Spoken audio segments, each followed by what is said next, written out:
everybody and welcome on today's video. Today I'm going to take this tree out of its pot. It's the big Tony tree in honor and of the late Tony. It's a field maple. I've been doing some serious work on the roots the last 2 years, so I'm thinking that the roots are going to look quite okay now. There's also other little thing that I'm doing right here. I'm going to bring you in with the camera to show you that. So maybe if the roots are doing okay this year, I'll put this in a bonsai pot, but you never know. So first you check, then you decide pot or not. So let's start. So here in the top you can see one branch that is growing from the big wound that we have here, and the other branches are just very close against this one. And what the point of all this thing is that, well, once this all begins to grow this year, it will start to fuse with the branch here, and then of course I'll have a branch that is going in this direction instead of that direction. So it's very easy then to build a new top. Once that this is fused, of course, the sap attracted by these branches will increase and will close the gap faster. So the idea is to graft a smaller top onto this part up to here, something like that, not to have that big angle here that I don't like. So it's a complete experiment tree. If I see that this wound is closing nicely, I will also try to graft a few branches here onto here, so that it will close from not only these sides but also from the inside. But that's only if I see that this is doing right. So, but I think it looks okay. It's green when I scratch it. So all right, but the first thing is getting this out of the pots. So I have the tree and I have the tray. So let's get the tree out of the pot and in the tray. My God, it's heavy. All right. Well, that looks like it's not root bound, of course. Well, there was no chance that it would be. This is an enormous amount of soil. But yeah. Now first look on the tree. You see some of these cut points are starting to close. That's nice. There's a big one here in the front that will take a whole lot of time. But also once that the top is doing well, it's possible to graft some pieces of a branch onto here, and it will speed up that process. So this is experiment tree. That's why I named it in honor of Tony, who loved a nice experiment too. So I'm going to start the cleaning of this root base, and I'm going to do that very gently, and it will take some time. So yeah, I'll speed this up or I'll skip it. I don't know, because that's of course boring to watch, and then I'll have to wash the roots and we will see what we have. It's already a big trunk. That's nice. Speaking about big trunks, I saw a couple of videos lately about big trunks and why not, and start your tree from scratch, little seedlings in bonsai pots. Do you want big trees, or do you have a other reason to like big things, if you know what I mean? Was quite fun. And I mean, if you like big trees, well, grow big trees. If you like small trees, well, grow small trees. That's it. There's quite a lot of fine roots here in the top, starting from bigger roots. I cannot really see them, but I can feel them. So obviously these roots will have to disappear, and it's very nice to have all kinds of small roots, but of course you want them in a good spot. And yeah, it takes time to see what's going on in a big root mass like that. Also, small little roots like this, well, they help the tree, but these are, in my opinion, defectuous roots. I also like all kinds of roots. I like aerial roots on ficuses and schefflera and things like that, because that's how they grow in nature. You also have these mangrove roots, but I think they are only suitable for well, trees that grow in mangroves. Other people have other ideas about that, and that's completely fine, but I like the natural style of a tree. I think it also for the aerial part, if your tree is a deciduous tree, well, it should not look like a pine with pads here and there. It's the naturalistical style that is well explained by Walter Paul, much better than I will ever be able to do. So yeah, but again, if it's your tree and you like it the way it is, in the end, that's what counts. So no hard feelings about these things. There's way bigger problems in the world than the roots of a bonsai. So I'm going to start to remove the substrate from the bottom now, and then I think that I can clean this up in my washing station, which is a big bucket. And yeah, I'll be back when this is done. Okay, so the roots are washed, and I'll have to take a look at the different possible fronts. Now, if I look at the trunk movement and the root flare, this looks like the best front to me. I'm going to mark this with my scissors, but I'll show you. From this side the tree is smaller, but you don't have that big wound here, but okay. From the back, well, the tree is not looking bad, but there is a big wound here, which is not ideal. The front is a little bit better, probably, with the top. I don't know if this is on camera, so the top is a little bit better here. But the root base is not that great. So, because it is easier to work on a top than on a root base, I think my best shot is really to use the front as it is now.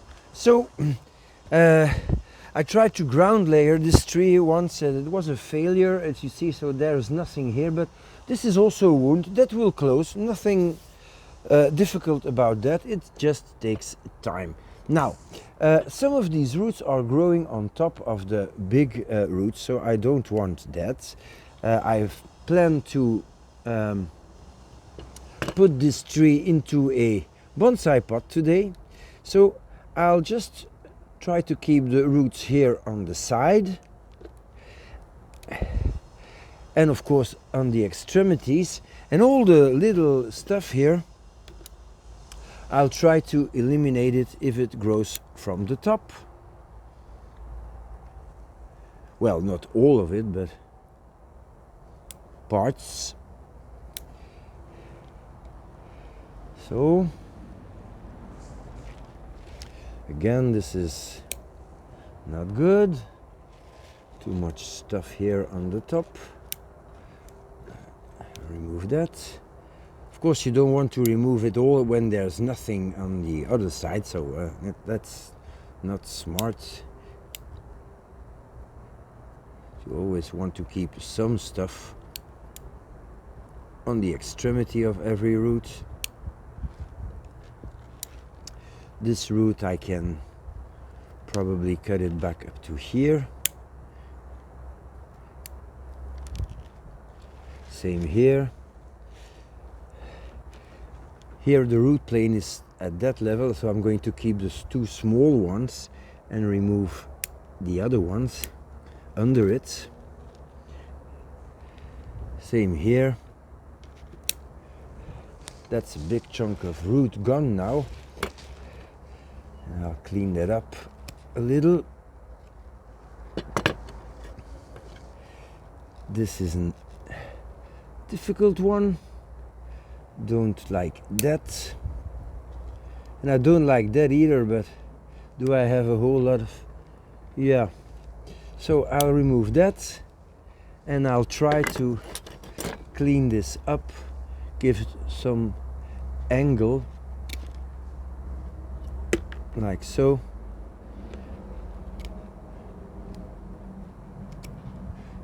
That wound will close. That's much better. Here I have a root that is going in a, well, not too good direction. But do I have something to replace it with? Well, there's some stuff here. So I might take the risk and remove this.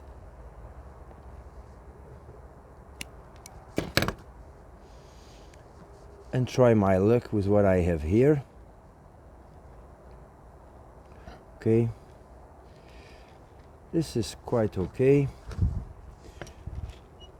This too.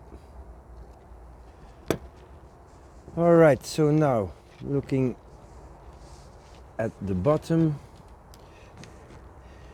I'll reduce most of these roots growing straight down. I don't want to remove them completely because they serve a purpose.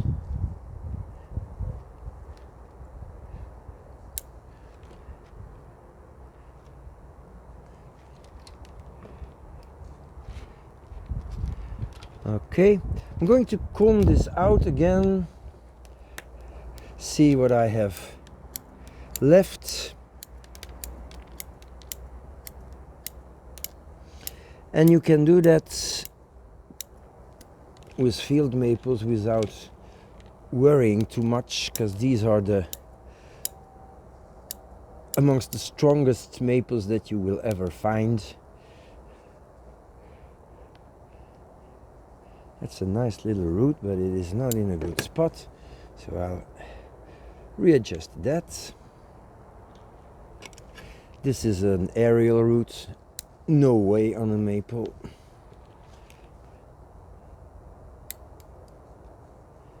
Just some details, I think.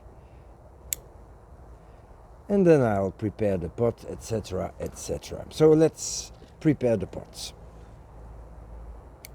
So here is the tree and there is the pot. It's a very old Chinese damaged pot that I have for over, I think, 30 years. It's not a beautiful pot, but I mean, it's a big pot, and big pots are expensive, so I think it's gonna do the trick. And then of course I have my soil ready here. So we said this would be the front, so you see that works perfectly. Now the thing is, am I going to bury the roots completely like they were, or am I going to try to seize some of the nebari? I think that I will do that, so that it encourages the roots that are growing in the right direction. I think I might even remove that little stump here on the root and see what I can do with things growing under it. See, there's still roots here, so that's a little bit better. I think I'm going to try to have a look at the nebari. So I will have to mount this up quite a lot. the drainage layer is in it. I'm gonna put that one down. Yeah, I'll try to do it that way because it's gonna take a whole lot of time. So I'm using a mixture of lava, little stones, gravel, cat litter, pumice. I think there should be some pumice in. Alright, so the thing is, now let's have a look at the height. So therefore I'm going to lower the camera, see if I have a good view on the roots this way. That looks totally acceptable.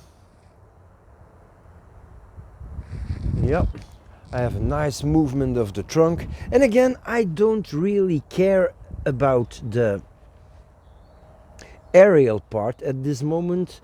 The only thing that I want to do is try to close this gap as soon as possible and try to start a new top.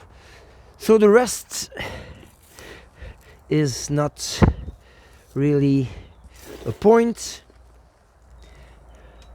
I'm adding a little bit of soil. Get that between the roots while I comb them out. That's important. First add a little bit of soil and then comb out your roots so they'll grow in the right direction, because otherwise you'll never get a nice root spread. And in my opinion, maturity of a tree is a good root spread above all. So defectuous roots, I don't like that. Okay, so I'm going to fill this up slowly, work the soil in, etc, etc. So the tree is potted up and watered, and well, there's some minor adjustments that I need to do, like planting moss, but watching someone plant moss is not that exciting. But I'm rather happy. I have a good root spread here, nice base. The tree leans a little bit to the back, which is not perfect, but of course it's not a show tree yet. Probably won't be, but who knows, in a decade it might look quite nice. There's a good wide base here. These things need to close. They will. It takes a very long time, but they will. This top is really not good, but once that this starts to fuse and that this starts to heal, it might get well, a lot faster than you would initially imagine. So grafting a branch here or maybe two is absolutely a possibility. Buds are starting to swell. It was the good time to do this. These little wounds, I guess they will close very rapidly. So here you have a little 360. The biggest wounds are in the back and on the side, so you don't really see them. I don't really care about wounds on the deciduous. You see them in nature, so why not in bonsai? But of course, that's again another point of discussion that I will not start over again. So well, that's it. I hope you liked it. Thank you for watching and see you next time.